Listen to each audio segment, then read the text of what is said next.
আমরা এমন এক যুগে বাস করছি যেখানে প্রতিদিনই নতুন নতুন দাবি আর গুজব আমাদের বিভ্রান্ত করছে, বিশেষ করে যখন ইমাম মাহদী আলাইহিস সালামের আগমনের মতো একটি গুরুত্বপূর্ণ বিষয় নিয়ে গুজব ছড়িয়ে পড়ে। তখন একজন মুমিনের ঈমান ঝুঁকির মধ্যে পড়ে যায়। অনেকে বিভিন্ন দেশে বা অঞ্চলে নতুন নতুন ব্যক্তির আবির্ভাবকে ইমাম মাহদী আলাইহিস সালাম হিসাবে দাবি করেন। এই দাবিগুলো কি কেবল মিথ্যা প্রচারণা, নাকি এর পেছনে কোনো সত্যতা আছে? আপনি কিভাবে নিশ্চিত হবেন যে এটি একটি গুজব, নাকি এটি সত্যি একটি আসল ঘটনা? যদি এই বিষয়ে আপনার সঠিক ইসলামী জ্ঞান না থাকে, তবে আপনি হয়তো ভণ্ডদের ফাঁদে পড়বেন এবং সত্যকে মিথ্যা থেকে আলাদা করতে পারবেন না। আজ আমরা ইসলামের সুমহান শিক্ষার আলোকে গভীরভাবে জানব ইমাম মাহদী, প্রাচীন কাহিনীর আজকের চেহারা, প্রকৃত ইমাম মাহদীকে চেনার উপায় কি, ভণ্ডদের থেকে তাকে কিভাবে আলাদা করা যায় এবং এই বিষয়ে একজন মুমিনের সঠিক দৃষ্টিভঙ্গি কি হওয়া উচিত সেই সম্পর্কে ইসলামী শরিয়া কি বলে, যাতে আপনি ফিতনার এই যুগে বিভ্রান্ত না হন এবং সঠিক পথে দৃঢ় থাকতে পারেন। আপনার ঈমানের জীবনকে আরও সমৃদ্ধ করতে আধ্যাত্মিক জ্ঞান ও অনুপ্রেরণার এক অসাধারণ ভাণ্ডার পেতে আজই ভিজিট করুন আমাদের ওয়েবসাইট www.ummahkonth.com। প্রিয় শ্রোতা, মানবজাতির ইতিহাস উত্থান পতন, শান্তি ও যুদ্ধ, ন্যায় ও অন্যায়ের এক অবিরাম চক্র। অনেক সময় মনে হয় যে আমরা কেবল একই ভুল বারবার করছি এবং ইতিহাস নিজেকে পুনরাবৃত্তি করছে, কিন্তু একজন মুমিনের জন্য এই ধারণাটি সম্পূর্ণ সঠিক নয়। কারণ মহান আল্লাহ তাআলা কিয়ামত পর্যন্ত মানবজাতির জন্য এক সুনির্দিষ্ট পরিকল্পনা তৈরি করে রেখেছেন। এই পরিকল্পনার একটি গুরুত্বপূর্ণ অংশ হল আখিরি জামানা এবং ইমাম মাহদী আলাইহিস সালামের আগমন। আমরা যদি হাদিসের আলোকে সেই আখিরি জামানার আলামতগুলো দেখি, তাহলে দেখতে পাই যে আজকের দিনের অনেক ঘটনাই সেগুলোর সাথে মিলে যায়। এই মিলগুলো আমাদের মনে এক গভীর প্রশ্ন তৈরি করে। রাসূল সাল্লাল্লাহু আলাইহি ওয়াসাল্লাম আখিরি জামানার অনেক আলামত সম্পর্কে ভবিষ্যদ্বাণী করে গেছেন। এই আলামতগুলো থেকে আমরা বুঝতে পারি যে আজকের দিনের পরিস্থিতি শুধুই ইতিহাসের পুনরাবৃত্তি নয়, বরং এটি একটি বিশেষ সময়ের ইঙ্গিত যা ইমাম মাহদী আলাইহিস সালামের আগমনের পূর্ববর্তী সময়ের সাথে মিলে যায়। এই আলামতগুলোর মধ্যে এমন কিছু অদ্ভুত ও বিরল ভবিষ্যদ্বাণী রয়েছে যা এখন বাস্তবে রূপ নিচ্ছে। সবচেয়ে গুরুত্বপূর্ণ এবং অদ্ভুত ভবিষ্যদ্বাণীগুলোর মধ্যে একটি হলো ফোরাত নদী থেকে স্বর্ণের পাহাড় বের হওয়া। রাসূল সাল্লাল্লাহু আলাইহি ওয়াসাল্লাম বলেছেন, কিয়ামত সংগঠিত হবে না যতক্ষণ না ফোরাত নদী থেকে স্বর্ণের একটি পাহাড় বের হয়। মানুষ তা দখল করার জন্য যুদ্ধ করবে এবং প্রতি ১০০ জনের মধ্যে ৯৯ জন মারা যাবে। সহিহ বুখারী, মুসলিম। আজকের দিনে আমরা দেখতে পাই যে ইরাক ও সিরিয়ায় ফোরাত নদীর পানি অস্বাভাবিকভাবে কমে যাচ্ছে। বিজ্ঞানীদের মতে জলবায়ু পরিবর্তন এবং তুরস্কের বাঁধ নির্মাণের কারণে নদীর পানির স্তর নিচে নেমে যাচ্ছে। এর ফলে নদীর তলদেশ উন্মুক্ত হচ্ছে। যদিও এখন পর্যন্ত কোনো স্বর্ণের পাহাড় পাওয়া যায়নি, তবে এই ভবিষ্যদ্বাণীটি একসময় বাস্তবে রূপ নেবে এবং মানুষ তা দখল করার জন্য ভয়াবহ যুদ্ধ করবে। এই হাদিসটি প্রমাণ করে যে প্রকৃতি ও মানবজাতির ভবিষ্যৎ আল্লাহর পুনর্নির্ধারিত ও পরিকল্পনার অংশ। আরেকটি আশ্চর্যজনক ভবিষ্যদ্বাণী হল আরব উপদ্বীপে আবার সবুজ ও শ্যামল হয়ে উঠবে। এটিও আজকাল বৈজ্ঞানিক গবেষণা দ্বারা সমর্থিত। রাসূল সাল্লাল্লাহু আলাইহি ওয়াসাল্লাম বলেছেন, কিয়ামত সংগঠিত হবে না যতক্ষণ না আরব উপদ্বীপ নদী, নালা এবং সবুজ শ্যামল ভূমিতে পরিণত হবে। সহিহ মুসলিম। আমরা জানি যে আরব উপদ্বীপ একসময় সবুজ ছিল এবং পরে মরুভূমিতে পরিণত হয়, কিন্তু আজকের দিনে সেখানে বৃক্ষরোপণ এবং পানির সংরক্ষণ নিয়ে ব্যাপক কাজ হচ্ছে।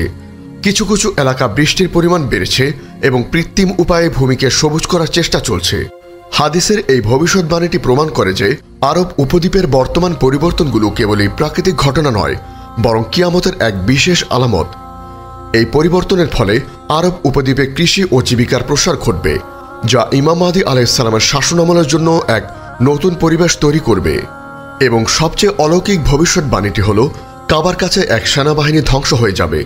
এটি ইমাম মাহদী আলাইহিস সালামের সাথে সরাসরি সম্পর্কিত। রাসূল সাল্লাল্লাহু আলাইহি ওয়াসাল্লাম বলেছেন, এক খলিফার মৃত্যুর পর ব্যাপক মতবিরোধ সৃষ্টি হবে। তখন মদিনা থেকে একজন লোক মক্কায় চলে আসবে। মক্কায় লোকেরা তাকে খুঁজে বের করে অনিচ্ছা সত্ত্বেও রুকন ও মাকামে ইব্রাহিমের মধ্যবর্তী স্থানে তার হাতে বায়াত গ্রহণ করবে। তারপর শামের দিক থেকে একটি সেনাবাহিনী তাকে হত্যা করার জন্য আসবে। মক্কা ও মদিনার মধ্যবর্তী স্থানে অর্থাৎ বায়দা নামক স্থানে তাদেরকে মাটির নিচে ধসিয়ে দেওয়া হবে। সুনানে আবু দাউদ। এই ভবিষ্যৎবাণীটি অত্যন্ত সুস্পষ্ট এবং এটি এখনও বাস্তবায়িত হয়নি, কিন্তু যখনই এটি ঘটবে তখন এটি ইমাম মাহদী আলাইহিসসালামের আগমন এবং তার সত্যায়নের এক অকাট্য প্রমাণ হবে। এটি আল্লাহর পক্ষ থেকে এক অলৌকিক শাস্তি যা ইমাম মাহদী আলাইহিসসালামকে রক্ষা করার জন্য হবে। এই ঘটনাটি এখনকার জন্য পরীক্ষাধীন এবং যখন এটি ঘটবে তখন আমাদের উচিত হবে সেই সত্যকে মেনে নেওয়া এবং ইমাম মাহদীর পক্ষে দাঁড়ানো।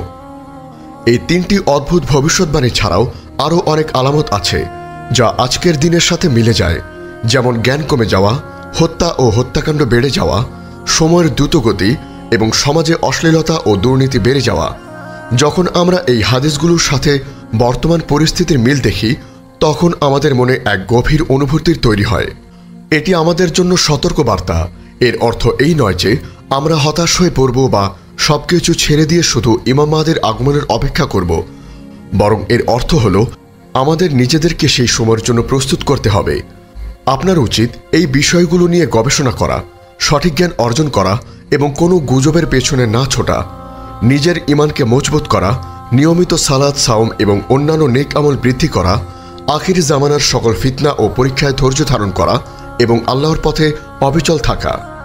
এই বিষয়গুলো প্রমাণ করে যে কিয়ামত এবং ইমাম মাহদী আলাইহিসসালামের আগমন এক সুনিশ্চিত সত্য। আমাদের উচিত এই বাস্তবতা অনুধাবন করে নিজেদেরকে প্রস্তুত করা এবং আল্লাহর পথে অবিচল থাকা। আল্লাহ তাআলা আমাদেরকে ফিতনা থেকে রক্ষা করুন এবং ইমাম মাহদী আলাইহিসসালামের আগমনের জন্য যোগ্য মুমিন হিসেবে বিবেচিত হওয়ার তৌফিক দান করুন। আল্লাহুম্মা আমিন। আমাদের এই মহৎ বার্তা ছড়িয়ে দিতে অনুগ্রহ করে চ্যানেলটি সাবস্ক্রাইব করুন এবং বেল আইকনটি প্রেস করুন। আমাদের ফেসবুক পেজ ফলো করে উম্মাহ কণ্ঠ পরিবারের অংশ হন। ইসলামিক ব্লগ ও রিসোর্স পেতে আজই ভিজিট করুন আমাদের ওয়েবসাইট www.ummahkontho.com। এক যুগে বাস করছি যেখানে প্রতিদিনই নতুন নতুন দাবি আর গুজব আমাদের বিভ্রান্ত করছে, বিশেষ করে যখন ইমাম মাহদী আলাইহিসসালামের আগমনের মতো একটি গুরুত্বপূর্ণ বিষয় নিয়ে গুজব ছড়িয়ে পড়ে। তখন একজন মুমিনের ঈমান ঝুঁকির মধ্যে পড়ে যায়। অনেকে বিভিন্ন দেশে বা অঞ্চলে নতুন নতুন ব্যক্তির আবির্ভাবকে ইমাম মাহদী আলাইহিসসালাম হিসাবে দাবি করেন। এই দাবিগুলো কি কেবল মিথ্যা প্রচারণা, নাকি এর পেছনে কোনো সত্যতা আছে? আপনি কিভাবে নিশ্চিত হবেন যে এটি একটি গুজব নাকি এটি সত্যি একটি আসল ঘটনা? যদি এই বিষয়ে আপনার সঠিক ইসলামী জ্ঞান না থাকে তবে আপনি হয়তো ভণ্ডদের ফাঁদে পড়বেন এবং সত্যকে মিথ্যা থেকে আলাদা করতে পারবেন না। আজ আমরা ইসলামের সুমহান শিক্ষার আলোকে গভীরভাবে জানব ইমাম মাহদী, প্রাচীন কাহিনীর আজকের চেহারা, প্রকৃত ইমাম মাহদীকে চেনার উপায় কি, ভণ্ডদের থেকে তাকে কিভাবে আলাদা করা যায় এবং এই বিষয়ে একজন মুমিনের সঠিক দৃষ্টিভঙ্গি কি হওয়া উচিত সেই সম্পর্কে ইসলামী শরিয়া কি বলে, যাতে আপনি ফিতনার এই যুগে বিভ্রান্ত না হন এবং সঠিক পথে দৃঢ় থাকতে পারেন। আপনার ঈমানের জীবনকে আরও সমৃদ্ধ করতে আধ্যাত্মিক জ্ঞান ও অনুপ্রেরণার এক অসাধারণ ভাণ্ডার পেতে আজই ভিজিট করুন আমাদের ওয়েবসাইট www.ummahkontho.com। প্রিয় শ্রোতা,